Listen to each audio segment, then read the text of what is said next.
नमस्कार, micro FM में आपका स्वागत है। आज की कहानी है भीष्म साहनी की लिखी हुई चीफ की दावत। आज मिस्टर सामनाथ के घर चीफ की दावत थी। सामनाथ और उनकी धर्मपत्नी को पसीना पोंछने की फुर्सत ना थी। पत्नी ड्रेसिंग गाउन पहने, उलझे हुए बालों का जूड़ा बनाए, मुंह पर फैली हुई सुर्खी और पाउडर को भूले और मिस्टर सामनाथ सिगरेट पर सिगरेट फूंकते हुए चीज़ों की फेहरिस्त हाथ में थामे एक कमरे से दूसरे कमरे में आ जा रहे थे। आखिर 5 बजते बजते तैयारी मुकम्मल होने लगी। कुर्सियाँ, मेज, तिपाइया, नैपकिन, फूल सब बरामदे में पहुंच गए। ड्रिंक का इंतज़ाम बैठक में कर दिया गया। अब घर का फालतू सामान अलमारियों के पीछे और पलंगों के नीचे छिपाया जाने लगा।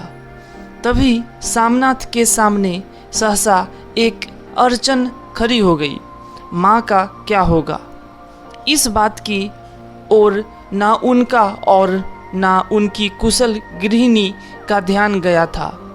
मिस्टर सामनाथ श्रीमती की ओर घूमकर अंग्रेजी में बोले, माँ का क्या होगा? श्रीमती काम करते करते ठहर गई और थोड़ी देर तक सोचने के बाद बोली, इन्हें पिछवाड़े इनकी सहेली के घर भेज दो।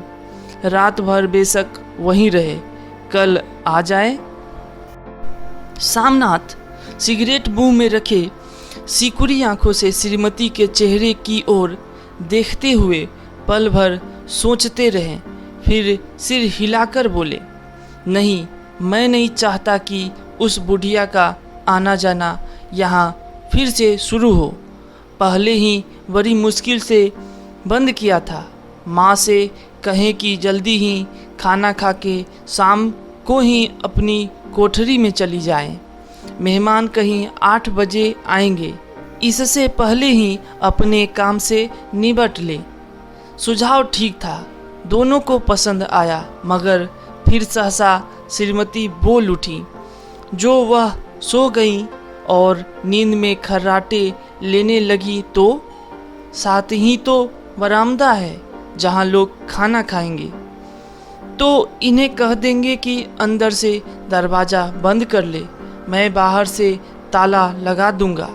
या माँ को कह देता हूँ कि अंदर जाकर सोए नहीं, बैठी रहें, और क्या।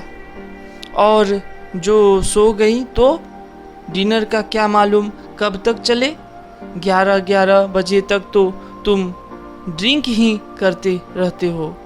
सामनाथ कुछ खींच उठे, हाथ झटकते हुए बोले, अच्छी भली यह भाई के पास जा रही थी, तुमने यूं ही खुद अच्छा बनने के लिए बीच में टांग अड़ा दी। वाह, तुम माँ और बेटे की बातों में मैं क्यों बुरी बनूं? तुम जानो और वह जाने। मिस्टर सामनाथ चुप रहे। यह मौका बहस का ना था, समस्या का हल ढूंढने का था। उन्होंने घूमकर माँ की कोठरी की ओर देखा। कोठरी का दरवाज़ा बरामदे में खुलता था।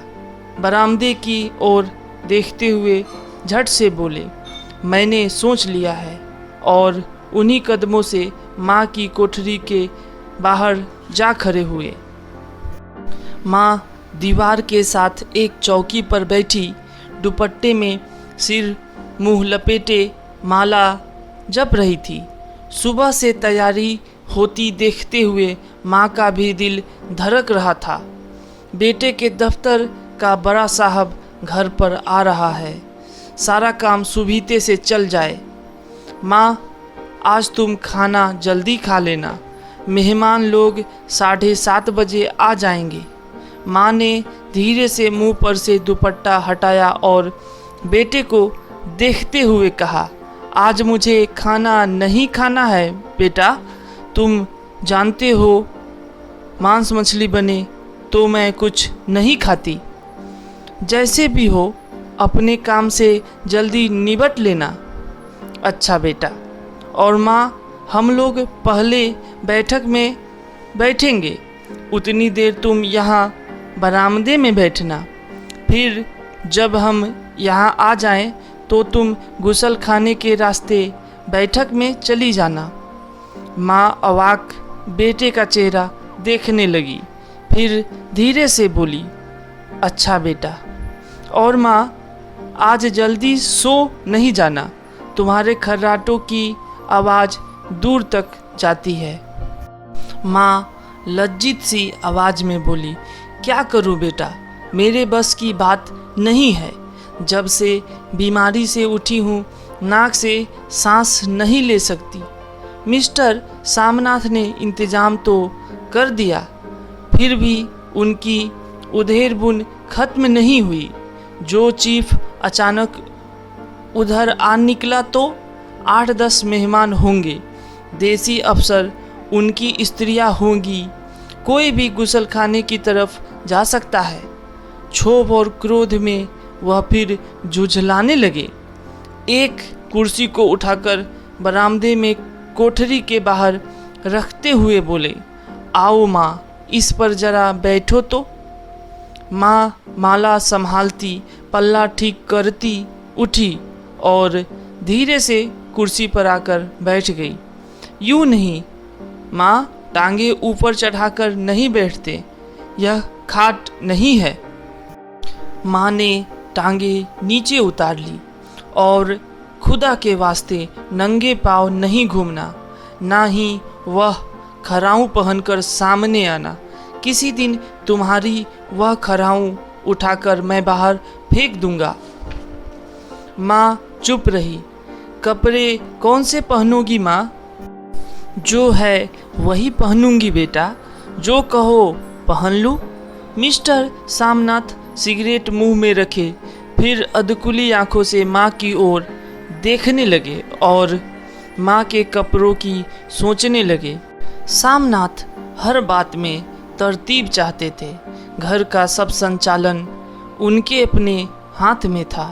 खूटियाँ कमरों में कहाँ लगाई जाए, बिस्तर कहाँ पर बिछे, किस रंग के पर्दे लगाए जाएं, श्रीमती कौन सी साड़ी पहने, मेज किस साइज की हो।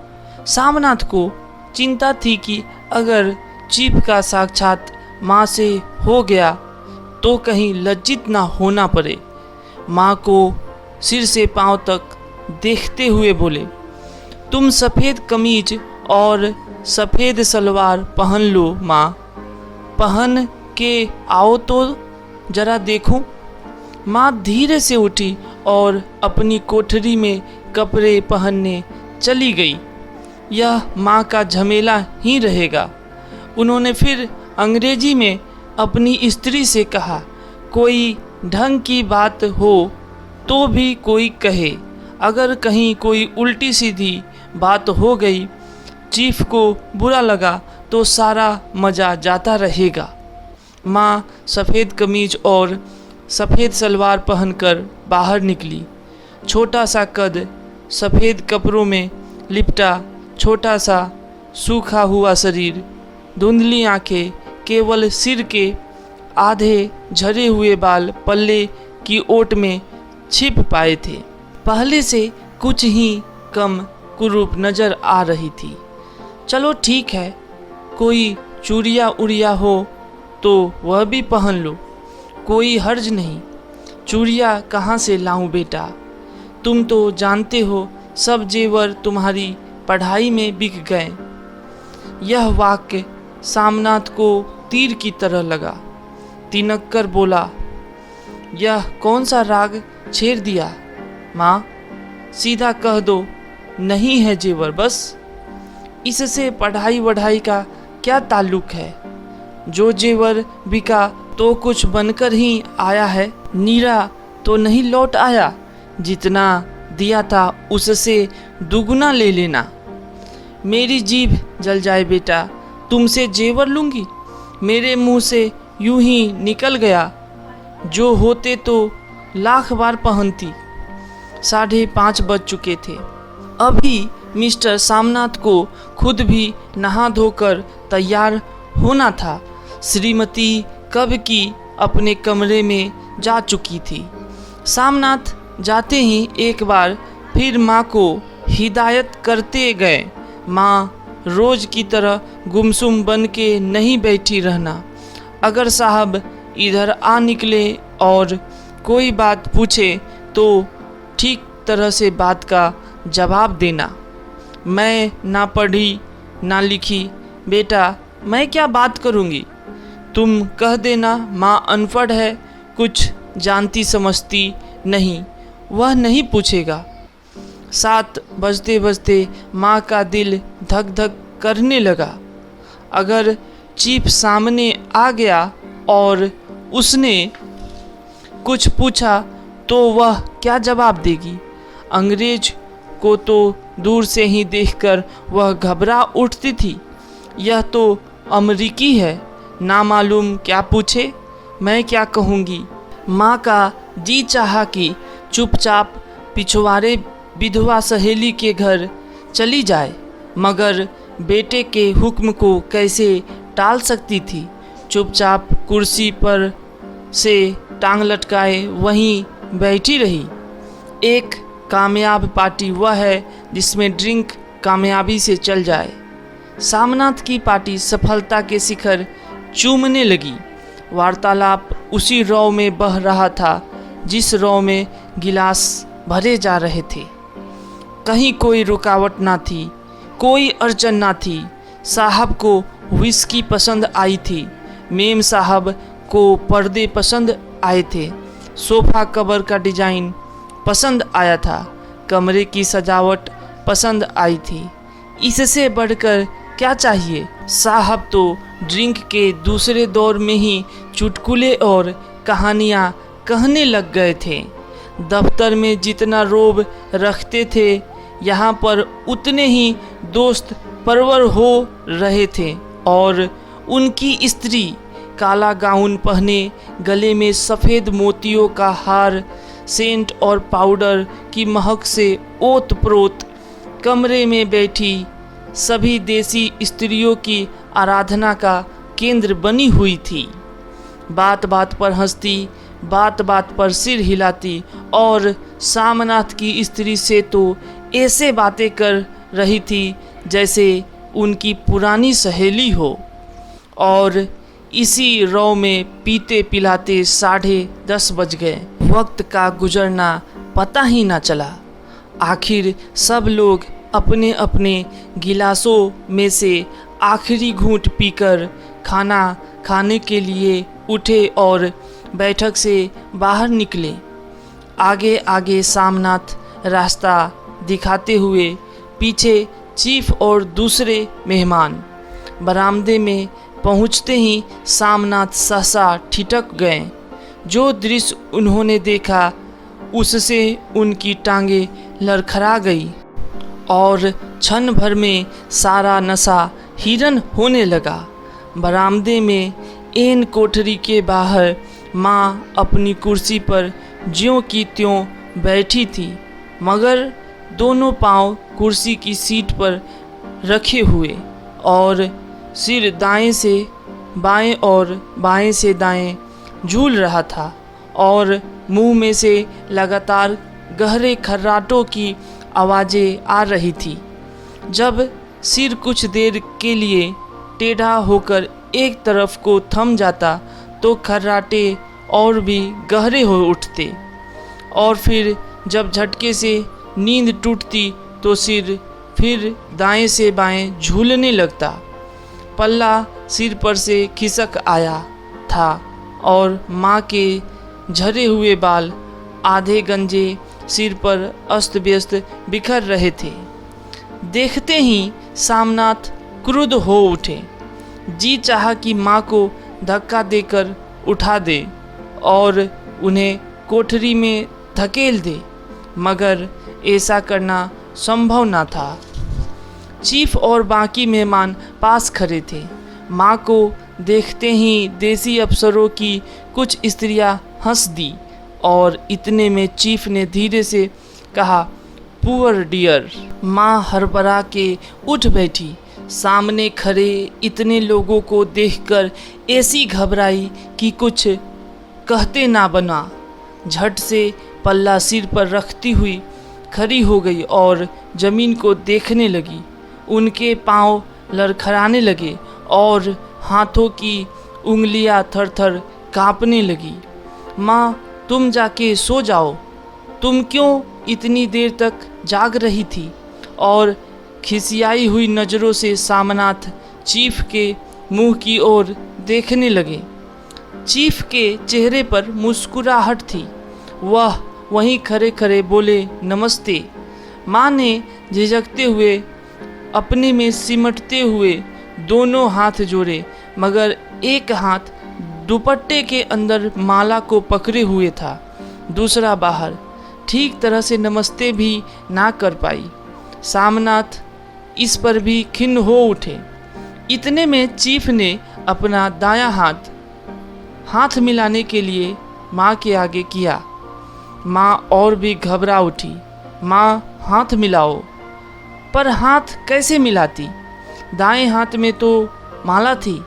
घबराहट में माँ ने बायां हाथ ही साहब के दाएं हाथ में रख दिया। सामनाथ दिल ही दिल में जल उठे। देसी अफसरों की स्त्रियां खिलखिलाकर हंस पड़ी। यूं नहीं माँ, तुम तो जानती हो दायां हाथ मिलाया जाता है। दायां हाथ मिलाओ। मगर तब तक चीफ माँ का बायां हाथ ही बार बार हिलाकर कह रहे थे, हाउ डू यू डू। कहो माँ, मैं ठीक हूँ, खैरियत से हूँ। माँ कुछ बड़बड़ाई। माँ कहती है, मैं ठीक हूँ। कहो माँ, हाउ डू यू डू। माँ धीरे से सकुचाते हुए बोली, हाउ डू डू।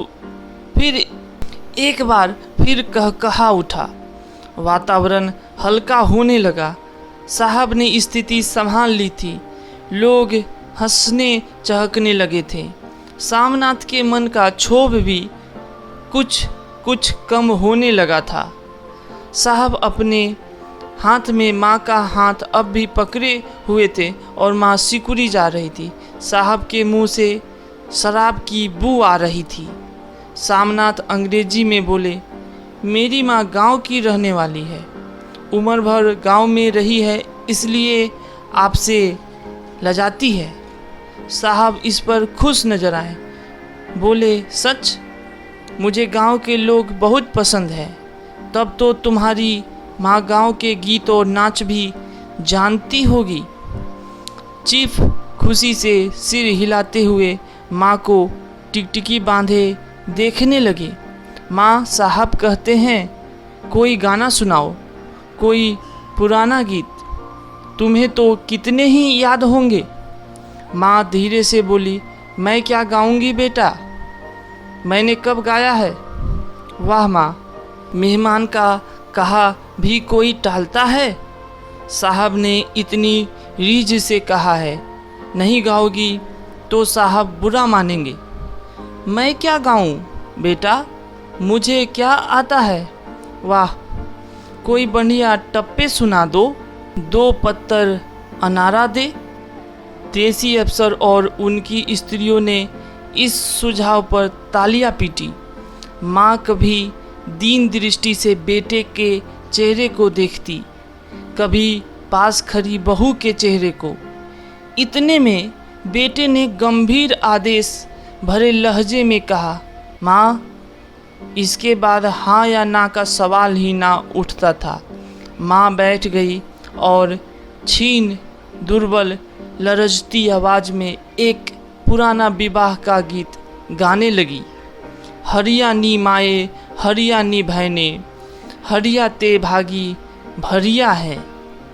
देसी स्त्रियाँ खिलखिला के हंस उठी। 3 पंक्तियाँ गा के माँ चुप हो गई। बरामदा तालियों से गूंज उठा। साहब तालियां पीटना बंद ही ना करते थे।